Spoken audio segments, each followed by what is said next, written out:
Hello friends, सभी को नमस्कार। दोस्तों, आप सभी का एक बार फिर से स्वागत है गुरुकुल एजुकेशन क्लासेस पर। तो दोस्तों, सबसे पहले आप सभी को नववर्ष 2025 की बहुत सारी शुभकामनाएं। और ये नया साल आप सभी के लिए बहुत सारे कैरियर विकल्प और सफलता की ऊंचाइयों पर लेके जाने वाला साबित हो। इसी के साथ एक बार सभी को नववर्ष 2025 की बहुत सारी शुभकामनाएं। दोस्तों, शुरू करते हैं आज का हमारा मैथमेटिक्स से संबंधित जो टॉपिक रहेगा वो रहेगा मिश्र समानुपात का। जैसा कि नाम से ही पता चल रहा है, इसमें समानुपात का इस्तेमाल होगा। तो डेफिनेशन की बात करी जाए तो हमारा अनुपात और समानुपात का टॉपिक जो इससे जस्ट एक वीडियो पहले हमने बनाया था, उसका क्या मतलब था, उसमें एक टाइप करी थी हमने समानुपात वाली। देखो, मैंने यहाँ पर कॉमन इसको बोल्ड कर रखा है, समानुपात। समानुपात क्या होता है कि जब चार राशियों का अनुपात बराबर हो, या फिर हम ये कह सकते हैं कि पिछले वाले टॉपिक के हिसाब से कि जब तीन राशियां दी गई हों तो चौथी आपको ज्ञात करनी हो। और वो हमारा ये था, देखो आपको ध्यान होगा, ये अनुपात बी और ये समानुपात बी अनुपात सी अनुपात डी, ये एक समानुपात है। लेकिन या फिर इसको चैन रूल के नाम से जानते हैं मिश्र समानुपात को, जैसा कि मैंने बोर्ड पे लिखा हुआ चैन रूल, या फिर रूल ऑफ थ्री भी कहते हैं इसको, रूल ऑफ थ्री। यानी कि रूल ऑफ थ्री का क्या मतलब है? रूल ऑफ थ्री का मतलब है जब आपके पास तीन राशियां, किसी समानुपात के तीन आंकड़े या राशियां दी गई हों, चौथा आपको ज्ञात करना हो, तो ये रूल ऑफ थ्री कहलाता है। तो या फिर हम इसको दूसरी भाषा में साधारण समानुपात भी कह सकते हो, साधारण समानुपात। लेकिन यदि ये रूल ऑफ थ्री या समानुपात का, साधारण समानुपात का बार बार उपयोग होना कहलाता है चैन रूल, यानी कि मिश्र समानुपात। नाम से पता चलता है, मिश्र का मतलब समझ रहे हो आप, बार बार इस्तेमाल होना। इसमें कुछ याद रखने वाली चीजें, जैसे किसी ने जैसे फिजिक्स और केमिस्ट्री पढ़ी है तो उसको तो पता ही होगा। इसके अंदर दो टाइप्स हैं। इसका इस्तेमाल हम क्यों करते हैं यहाँ पर कि देखो, एक तो होता है सीधा समानुपात, सीधा, और एक होता है विपरीत। सीधा समानुपात को कहते हैं हम डायरेक्ट प्रोपोर्शन के नाम से जानेंगे इसको हम, डायरेक्ट प्रोपोर्शन। और विपरीत समानुपात को हम क्या कहेंगे? Indirect proportion. तो इसमें ज़्यादा गहराई में मैं लेके नहीं जाऊंगा, बस सीधी डेफिनेशन बता देता हूँ। सीधे समानुपात का क्या मतलब है कि जैसे आपने फिजिक्स में पढ़ा होगा, ये डायरेक्टली प्रोपोर्शनल का एक वर्ड, जैसे P is directly proportional to K, और एक पढ़ा होगा आपने ये वाला 1/K हो जाए। तो ये तो है आपका डायरेक्ट, और ये क्या है? इनडायरेक्ट। क्या फर्क है इसमें? जिसको जिन्हें पढ़ रखा है उसको तो समझ में भी आ गया होगा। यदि एक राशि बढ़ती है तो दूसरी भी साथ में बढ़े। अगर एक राशि बढ़े, ये प्लस हो जाए तो ये भी प्लस हो जाएगी। लेकिन यदि ये P बढ़ जाएगा ना तो K माइनस हो जाएगा, या फिर K बढ़ जाए तो P माइनस हो जाएगा। ये होता है डायरेक्ट और इनडायरेक्ट। यानी कि एक राशि को बढ़ाने से अगर दूसरी राशि भी साथ साथ बढ़ रही हो तो वो क्या कहलाता है? Direct proportion. और एक राशि को बढ़ाने से दूसरी घट रही हो, या एक राशि को घटाने से दूसरी बढ़ रही हो, वो क्या कहलाता है? Indirect proportion. उदाहरण के लिए आप इसके उदाहरण खुद भी दिमाग से लगा सकते हो कि अगर खर्च बढ़ेगा, अगर किसी राशि के, मान लिया कोई, हम जो है हमारे पास 1,000 रुपये हैं और हम 1,000 रुपये हर महीने जो है खर्च करते हैं किसी ज़रूरी सामान के लिए। अगर हम सामानों की संख्या बढ़ा देंगे तो हमें पैसे भी ज़्यादा चाहिएंगे। तो ये तो डायरेक्ट मैटर हो गया कि हम सामान ज़्यादा ले रहे हैं तो पैसे भी ज़्यादा चाहिए। तो ये तो है आपका डायरेक्ट प्रोपोर्शन। लेकिन यदि एक संख्या को बढ़ाने से दूसरी संख्या घटे, या उदाहरण के लिए कोई काम है तो जितने मजदूर बढ़ाओगे काम करने में उतना ही कम समय लगेगा। जितने मजदूर बढ़ाते हो उतना ही काम को समाप्त करने में समय कम लगेगा। तो यहाँ पर ये क्या है, इनडायरेक्ट प्रोपोर्शन। तो ज़्यादा गहराई में मत जाओ, बहुत ही आसान टॉपिक मैं कहूँगा इसको। और इसको ना आप बाय कैलकुलेशन तो निकाल ही सकते हो, मैं बार बार कहता हूँ इसके आप बस ये 2-3 टाइप्स हैं, इन टाइप्स के लिए 2-3 फार्मूले बना रखे हैं, उनको आप ध्यान में रख लो, जो बहुत ही ईजी हैं, याद आसानी से रह जाएंगे, तो आप आसानी से कर दोगे। तो हमारा फर्स्ट क्वेश्चन मैं ले लेता हूँ, हमारी जो फर्स्ट टाइप है। तो अच्छा, इनमें खासकर क्या मान के चलते हैं कि जैसे हम मजदूरों की संख्या लेते हैं या काम लेते हैं, कई बार काम जो है एक जैसा रहेगा, काम जो है वो कॉमन रहेगा। हम ये मान के चलते हैं कि मजदूरों की क्षमता बराबर है। कई प्रश्नों में हम जैसे करेंगे तो हम डील करेंगे उसके ऊपर। तो क्या कहता है कि यदि 64 आदमी, देखो प्रश्न है हमारा फर्स्ट, यदि 64 आदमी किसी काम को 15 दिन में करते हैं, 15 दिन में करते हैं किसी काम को कितने दिन में करते हैं भाई, 15 दिन में करते हैं। उसी काम को, देखो काम कॉमन हो गया अब की बार, उसी काम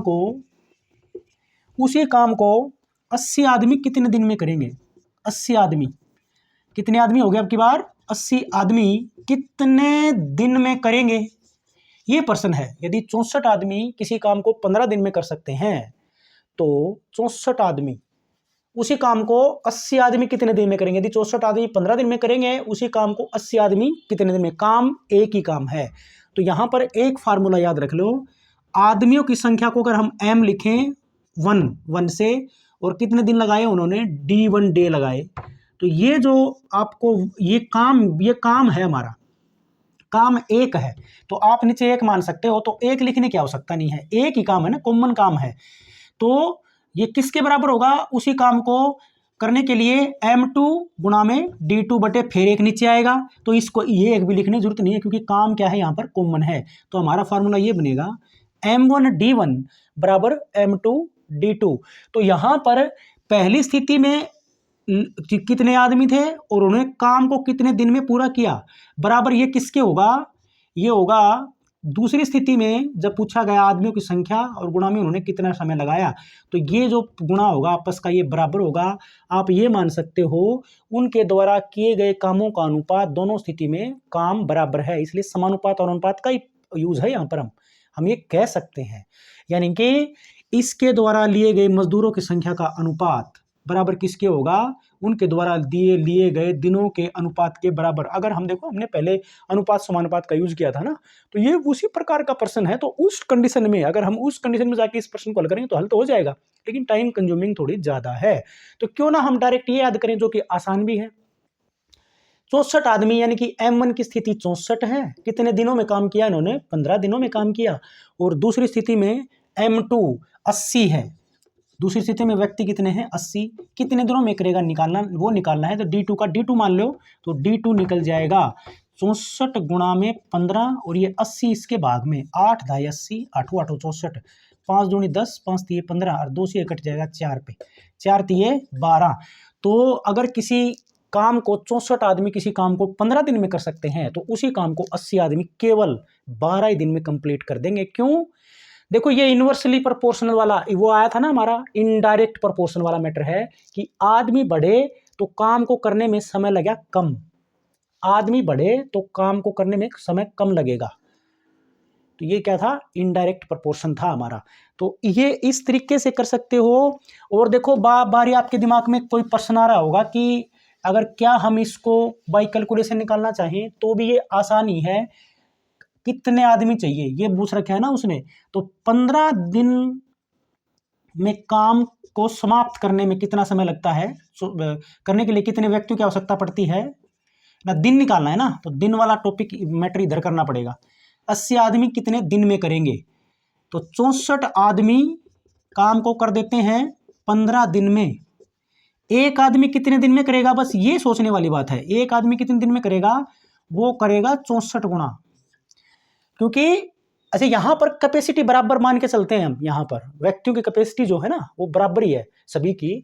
तो एक अगर 64 आदमी किसी काम को 15 दिन में कर सकते हैं, तो एक आदमी उस काम को अकेले को करना पड़ेगा, तो वो 64 गुणा, क्योंकि ये अकेला आदमी करेगा तो 64 गुणा बढ़ जाएगा समय, राइट है ना। तो इतने दिन लगेंगे। और यदि 80 आदमी उस काम को करेंगे तो इसका फिर एक आदमी इतने दिन में करता है तो 80 आदमी कितने दिन में करेंगे, इसको 80 से भाग करना पड़ेगा, उतने दिन लगेंगे, तो बटे 80। तो ये वही फार्मूला बन गया जो हमने थोड़ी देर पहले कैलकुलेट किया था, यही स्टेप आया था हमारा D2 निकालने के लिए। तो 8 दाई 80, 8 8 64, 5 दूनी 10, 5 3 15 और 2 चौके 8, तो 12 दिन में कार्य समाप्त हो जाएगा।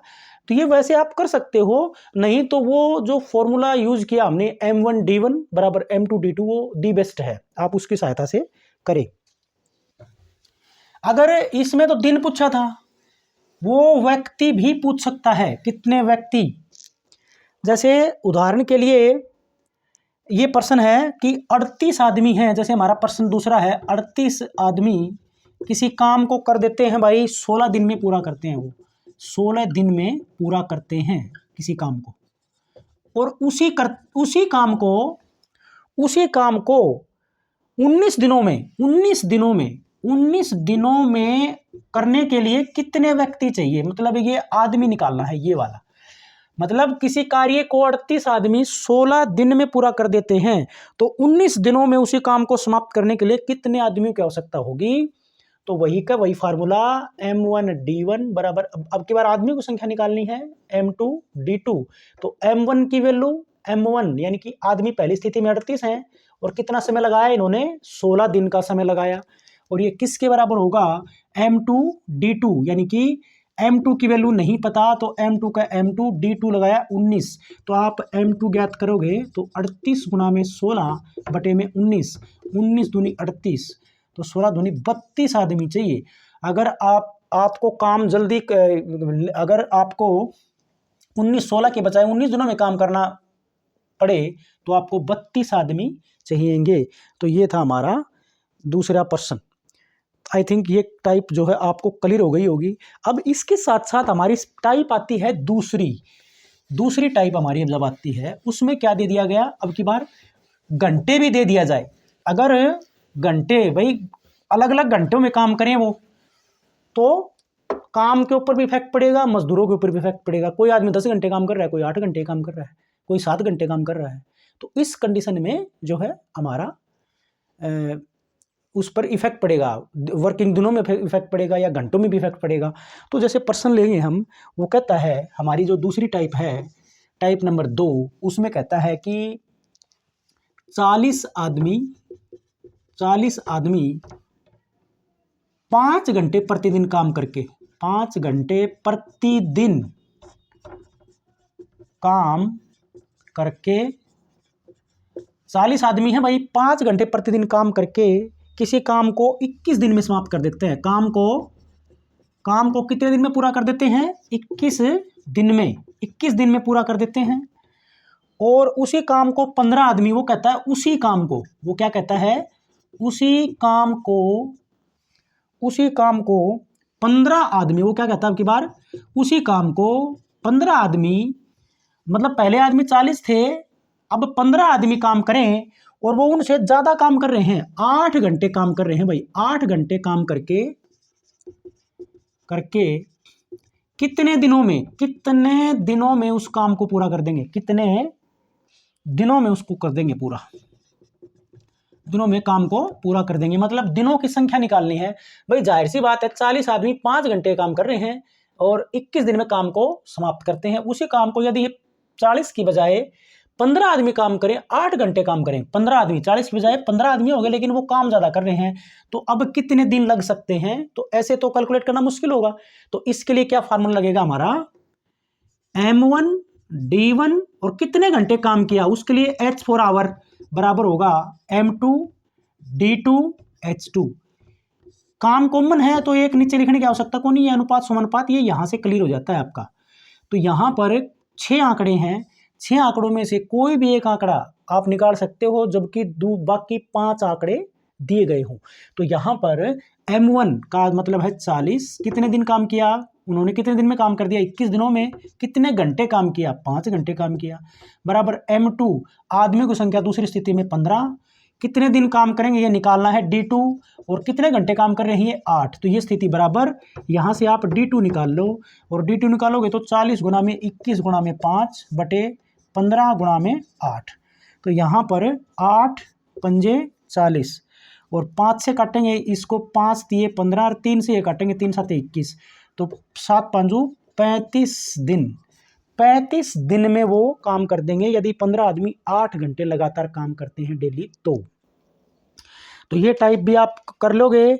तो यदि इसमें अब और भी टाइप तो दे रखी हैं, लेकिन उसमें क्या कर रखा है, किसी में व्यक्तियों की संख्या निकालनी है, किसी में दिनों की संख्या, किसी में कितने घंटे काम करेंगे, तो घंटों की संख्या निकालनी दे रखी है। आई थिंक ये दोनों टाइप क्लियर हो गई होंगी। तीसरी टाइप पे चला जाता हूँ, बहुत ईजी टाइप्स।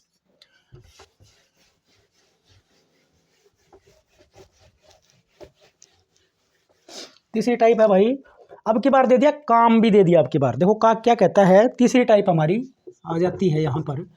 वो कहता है कि 14 मजदूर, प्रश्न में क्या कहता है, 14 मजदूर 1176 किताबें, 14 मजदूर हैं और 1176 किताबें 7 दिन में तैयार करते हैं, 7 दिन में तैयार करते हैं। तो कहता है कि 1200 किताबें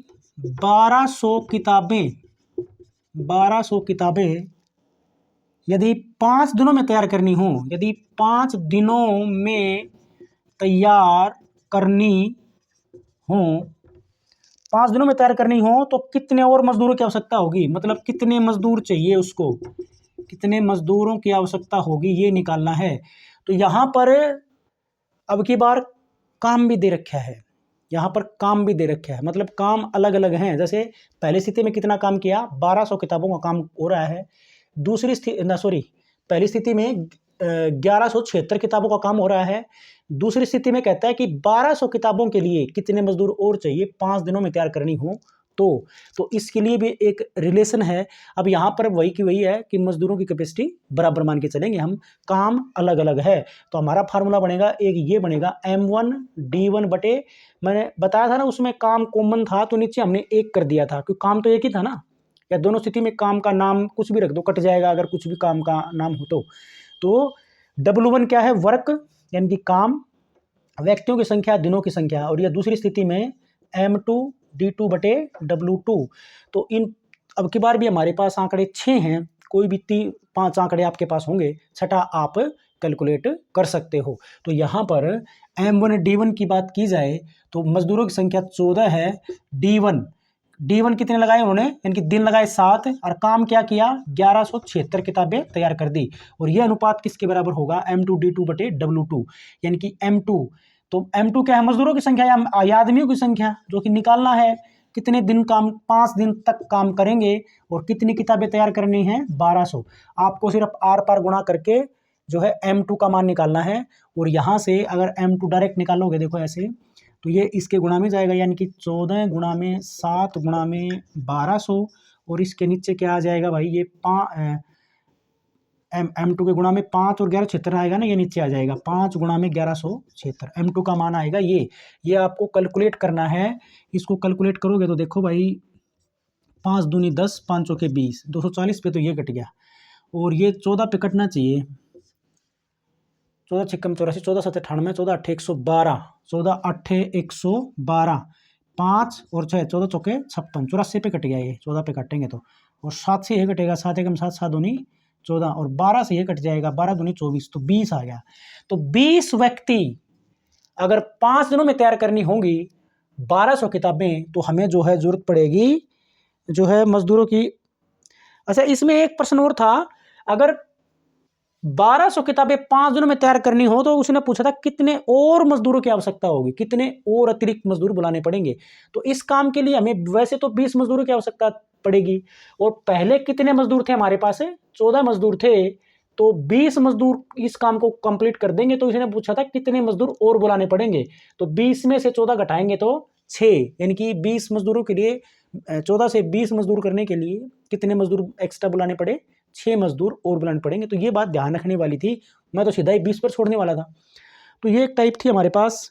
इसके बाद में हमारी है नेक्स्ट, यानी कि चौथी टाइप, जो कि वो भी इसी टाइप की है, बहुत ही आसान टाइप। इसमें क्या दे देगा, देखो वो कहता है तीसरी यानी कि चौथी टाइप हमारी आ जाती है। चौथी टाइप में हम प्रश्न ले लेते हैं उसका। 10 मजदूरों की 10 मजदूरों की 15 दिनों की मजदूरी दे रखी है। 15 दिनों की मजदूरी, 10 मजदूरों की 15 दिनों की मजदूरी 1800 रुपये है। 1800 रुपये, ये 1800 है भाई, दिख नहीं रहा होगा शायद यहाँ पे, 1800 रुपये है। तो 12 मजदूरों की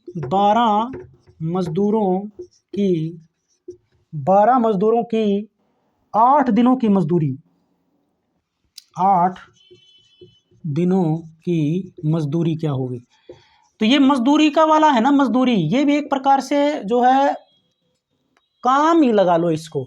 तो हमारा जो ये फार्मूला नहीं था M1 D1 वाला, M1 D1 नीचे जो मजदूरी है ना उसको आप यहाँ पर हमने W1 कराया था तो उसको W1 मान के कर लो, चाहे आप R1 मान लो उसको। तो M2 D2 बटे उनके नीचे मजदूरी है ये। तो ये अनुपात होगा बराबर, दोनों का अनुपात बराबर होगा। तो यहाँ पर पहली स्थिति में मजदूरों की संख्या 10 है और 15 दिन की मजदूरी के लिए 1800 रुपये आएगा नीचे, और बराबर M2 D2 यानी कि 12 गुणा में 8 इनकी मजदूरी निकालनी है। तो मैं इसको R2 का R2 रख लेता हूँ। आर पार गुणा करके आप R2 निकालोगे ना तो R2 बराबर हो जाएगा हमारा 12 गुणा में 8 गुणा में 1800, आर पार गुणा करेंगे तो, और 10 गुणा में 15 आएगा नीचे, 10 गुणा में 15। इसको सोल्व कर लो भाई, या जीरो तो या जीरो कट जाएगी। और अब इसको हल करेंगे तो 3 चौके 12 और 3 पंजू 15, 5 से कटेगा भाई, 5 से 15, 5 से 30, ये आ गया 36।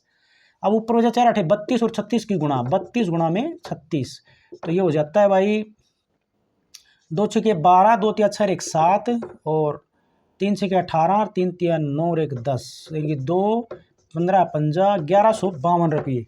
तो यदि 10 मजदूरों की 15 दिन की मजदूरी 1800 रुपये होगी तो 12 मजदूर ले लिए जाएं तो उनकी केवल 8 दिन की मजदूरी होगी 1152 रुपये। तो इस कंडीशन में आपको भी यहाँ पर भी मैं वही कहूँगा कि आपसे वो मजदूरों की संख्या पूछे या फिर दिनों की संख्या पूछे या फिर क्या पूछे, उनकी मजदूरी पूछे, तो कोई भी 5 आंकड़े आपको दिए गए हों तो 4 आंकड़े दिए गए, 5 आंकड़े दिए गए हों तो छठा आंकड़ा आप ज्ञात कर सकते हो। तो ये बहुत ही इजी टॉपिक था, कंप्लीट हो गया ये, आई थिंक ये क्लियर हो गया होगा।